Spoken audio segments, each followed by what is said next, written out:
Hello everyone, welcome back to my classes. So guys, we are back again, right. और आज मैं लेकर आई हूँ आप लोगों के नई वीडियो।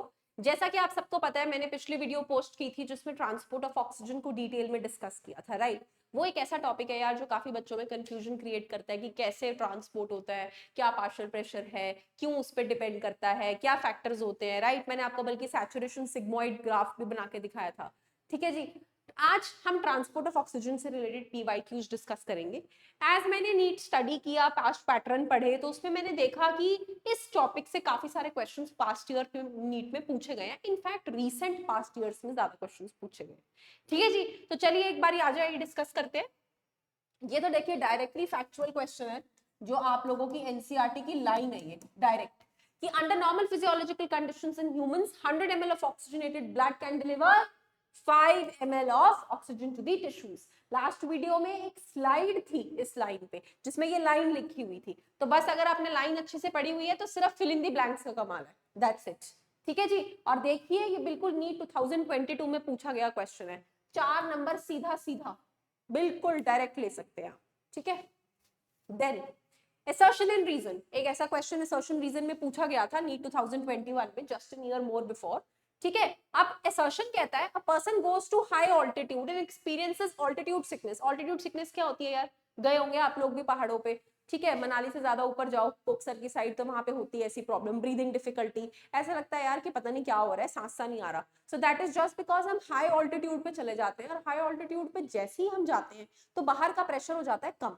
बाहर का प्रेशर कम होने के कारण, अब आप खुद बताओ, बाहर प्रेशर कम हो गया मतलब ऑक्सीजन का प्रेशर एटमॉस्फेरिक एयर में कम हो गया, और हमारी बॉडी के अंदर एज कंपैरेटिवली क्या हो गया, हाई। हमारी बॉडी के अंदर अंदर कंपैरेटिवली हाई हो गया ना बाहर के कंपैरेटिवली। तो यार ये तो इस तरीके से फ्लो नहीं करने लग जाएगा, तो होगी ना गड़बड़। हमें तो अंदर लेना था ऑक्सीजन को, तो वहीं से हमारी गड़बड़ शुरू हो जाएगी। सो रीजन वो क्या दे रहे हैं, due to low atmospheric pressure. हाँ जी बिल्कुल सही। हाई ऑल्टीट्यूड पे एटमॉस्फेरिक प्रेशर क्या हो जाता है जी, कम।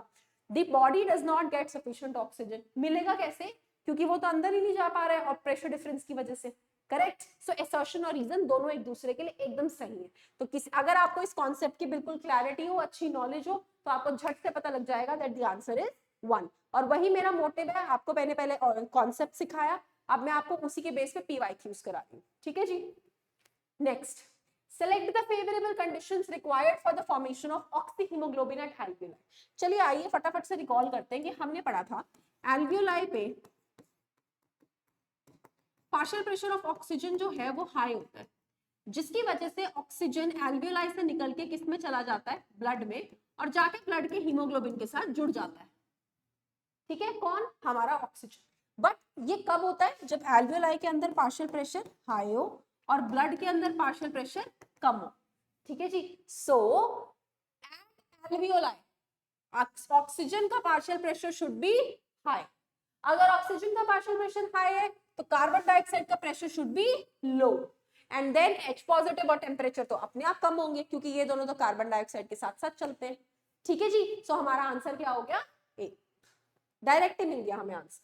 ये क्वेश्चन भी नीट 2021 में पूछा गया है। मैंने कहा ना रीसेंट पास्ट ईयर्स में इसके ज्यादा क्वेश्चंस आए हैं और अच्छे से पूछे गए हैं। Now identify the wrong statement with reference to transport of oxygen. Oxygen की ट्रांसपोर्ट में हमने यहाँ क्या ऐसा गलत लिखा है, ये हमें नीट 2020 में पूछा गया था। चलिए आइए देखते हैं ऐसा क्या गलत था। Partial pressure of carbon dioxide can interfere with oxygen binding with haemoglobin. यार वो तो है ही है ना, अगर कार्बन डाइऑक्साइड का पार्शियल प्रेशर बढ़ जाएगा तो ऑक्सीजन थोड़ी अच्छे से बाइंड कर पाएगा। तो ये तो वो कहीं ना कहीं सही बोल रहे हैं एकदम। बी पार्ट कह रहा है higher H positive concentration.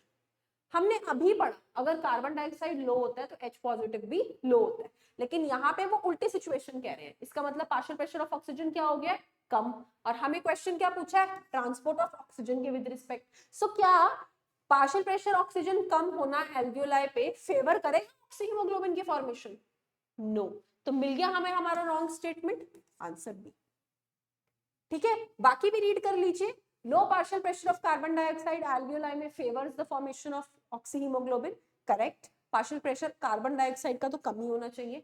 Binding of oxygen with haemoglobin is mainly related to partial pressure of oxygen, yes that's absolutely correct. Partial pressure of oxygen जितना ज्यादा होगा उतनी ज्यादा अच्छी बाइंडिंग होगी। Reduction in pH of blood, अगर blood का pH कम हो जाता है, ठीक है जी, ब्लड का पीएच हो रहा है कम, तो डायरेक्टली उसका नेचर क्या हो रहा है, एसिडिक। एसिडिक हो रहा है मतलब हाई एच पॉजिटिव, मतलब high partial pressure of carbon dioxide, मतलब लो पार्शियल प्रेशर ऑफ ऑक्सीजन, है ना। इस केस में it will directly decrease the affinity of haemoglobin with oxygen. जब ये क्वेश्चन आपके पास पेपर में ऐसे झटपट अपीयर होगा ना, आप चारों वो पढ़ोगे ऑप्शंस, जो और जब आप सिचुएशन रिलेट करोगे आपको सबसे ज्यादा सूटेबल ऑप्शन लगेगा बी, कि यार ये तो हमने पढ़ा हुआ है, इसको फटाफट से मार्क कर दो।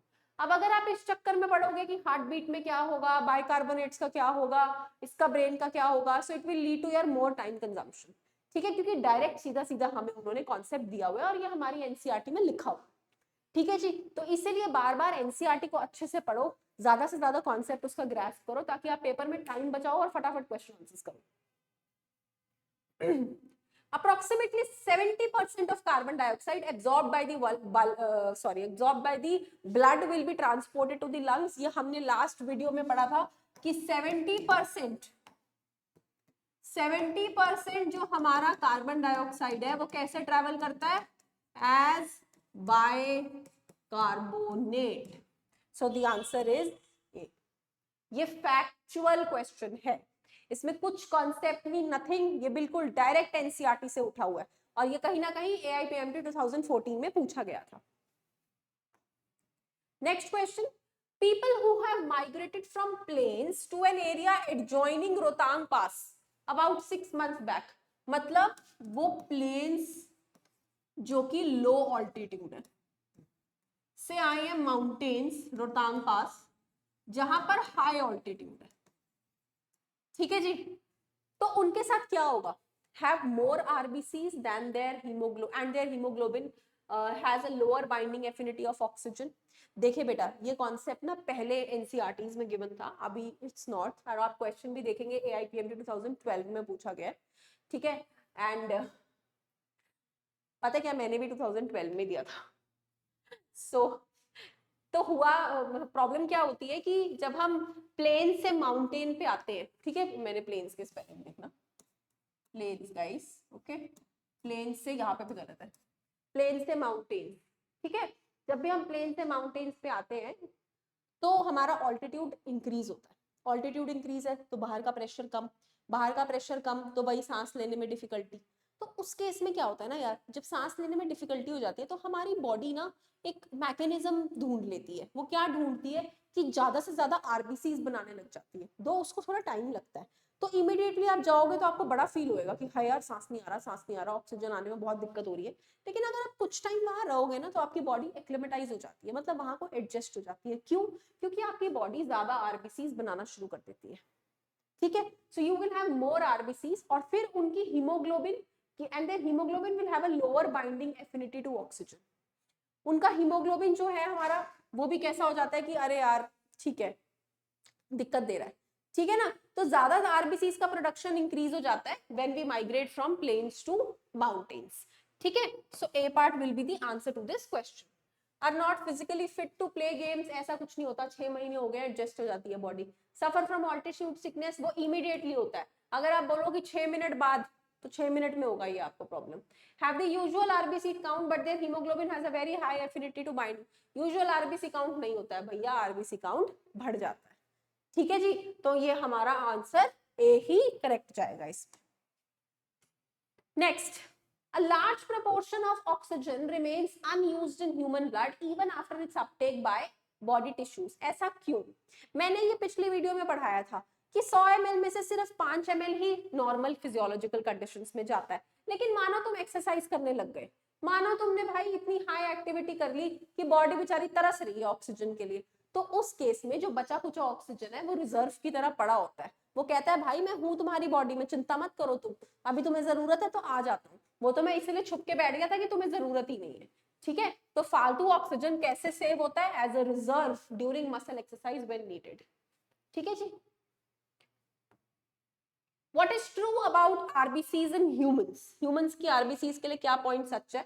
वो 20 से 25% कार्बन डाइऑक्साइड कैरी करती हैं, हाँ बिल्कुल कैरी करती हैं। वो 99.5% ऑक्सीजन, नहीं नहीं इतना ऑक्सीजन नहीं कैरी करती हैं, no. See the previous video, explain किया हुआ है मैंने। They transport about 80% oxygen and rest 20% of which is transported in the dissolved state in the blood plasma. भैया 20% नहीं होता, नो। सो ये स्टेटमेंट भी गलत है। They do not carry carbon dioxide all, ऐसा तो हो ही नहीं सकता ना यार, आरबीसी भी तो कुछ ना कुछ कार्बन डाइऑक्साइड कैरी करेंगी। माना कार्बन डाइऑक्साइड से उनकी ज्यादा अच्छी दोस्ती नहीं है बट दुश्मनी भी नहीं है, ठीक है जी। So option A will be the correct answer. Then question number 10, which of the following changes, that is 1 to 4, usually tend to occur in plane dwellers when they move to high altitude? Same concept का question है, वो plane से कहां जा रहे हैं, high altitude पे। उनका रेड ब्लड का साइज इंक्रीज होगा, नहीं जी साइज में फर्क नहीं पड़ता, फिर तो बीमारी हो जाएगी। रेड ब्लड सेल की प्रोडक्शन इंक्रीज होती है, हाँ जी बिल्कुल होती है। ब्रीदिंग रेट बिल्कुल होगा क्योंकि बाइंडिंग एफिनिटी थोड़ी कम हो गई है, तो वो लंबा लंबा खींच खींच के सांस लेगा, अरे भाई जल ला ला ऑक्सीजन ला, ऐसे तरस जाएगा। थ्रोम्बोसाइट्स पे कोई फर्क नहीं पड़ता। सो 2 and 3, ढूंढो कहाँ 2 and 3 है, A part correct answer. Thrombocyte for your kind information are platelets, अगर किसी को नहीं पता है तो। The hemoglobin of human fetus, अब यार देखो ये 2008 का क्वेश्चन है क्योंकि ह्यूमन फीटस का कॉन्सेप्ट पहले बहुत ज्यादा था एनसीईआरटीज में। इनफैक्ट लोग ट्रूमैन जैसी एक बुक आती थी उसको पढ़ा करते थे, हमने भी पढ़ी है जब मैंने पीएमटी दिया है, तो उसमें ये फीटस के ऊपर बड़ी भारी एक्सप्लेनेशन गिवन थी, ठीक है, और ये पूछा भी जाता था क्वेश्चन, बट अभी थोड़ा इसका फ्रीक्वेंसी कम हो गया, लेकिन फिर भी मैंने अपनी स्लाइड में डाल दिया just because for your knowledge की चलो PYQ है तो कर ही सकते हो, ठीक है। तो the haemoglobin of a human foetus कैसा होता है, It has a lower affinity for oxygen than that of adult. मेरी बात सुनो, फीटस तो बेचारा मदर की वूम्ब के अंदर है, अगर मदर की वूम्ब के अंदर वो लोअर एफिनिटी रखेगा तो उसको कुछ मिलेगा ही नहीं, सारा कुछ तो मदर को ही मिलेगा। तो हीमोग्लोबिन जो उसका फीटस का होता है ना बेटा, उसकी एफिनिटी हमेशा ज्यादा होती है, ठीक है। सो ये ऑप्शन तो हो जाएगा एकदम गलत, वो तो भाग भाग के कंबाइन करता है कि भाई सारा मत उधर लेके जा, मुझे दे पहले, मुझे दे पहले, तो उसकी खुद की हायर एफिनिटी होती है। इस सेम नहीं, सेम भी नहीं होता, 2 प्रोटीन यूनिट्स इंस्टेड ऑफ, ऐसा कुछ नहीं होता, उसके सेम ही सब यूनिट्स होते हैं। As a higher affinity correct, ये हमने अभी बोला, मैंने आपको समझाया ये कॉन्सेप्ट, क्योंकि बेटा ये लॉजिकल बात है ना, फीटस को तो चाहिए ही चाहिए ग्रो करने के लिए, और वैसे भी वो मदर के ब्लड पे डिपेंडेंट है ना, तो मदर के ब्लड से वो कैसे ले, अपने आप को ज्यादा शातिर दिखा के, तो वो ज्यादा स्मार्ट बन के कहता है पहले मुझे दे भाई, बाद में देना मदर को, ठीक है। तो answer is D. Question number 12, which one of the following statements about blood constituents and transport of respiratory gases is more accurate? Blood के कुछ कंपोनेंट्स और रेस्पिरेटरी गैसेस के ट्रांसपोर्ट के लिए क्या चीज सबसे ज्यादा एक्यूरेट है? RBCs transport oxygen whereas डब्ल्यूबीसीज ट्रांसपोर्ट कार्बन डाइऑक्साइड, ऐसा तो नहीं है यार, है ना। RBCs transport oxygen whereas plasma transport only carbon dioxide, गलत है। RBCs as well as WBCs transport both oxygen and carbon dioxide. आपने कहीं पर भी एनसीईआरटी के फैक्चुअल डाटा में पढ़ा कि WBCs ट्रांसपोर्ट कर रहे हैं, वहां पे 2 चीजों का नाम लिया गया था, RBCs और प्लाज्मा। तो answer number D will be correct, ठीक है। RBCs as well as plasma, they both will transport oxygen and carbon. At high altitude, the RBCs in human blood will increase in number. ये concept मैंने आपको अभी बताया था, question भी देख लो कितना पुराना है, 1995 का है, ठीक है। Oxygen dissociation curve direct sigmoid, कैसा होता था वो कर्व, याद है ना, सिग्मोइड, ठीक है। सो 94 में पूछा गया क्वेश्चन है, वैसे इतना डायरेक्ट क्वेश्चन तो नहीं आता है, बट चलो ठीक है, PYQ था so I just added, that's all, ठीक है। तो ये था हमारे आज के PYQs based on transport of oxygen.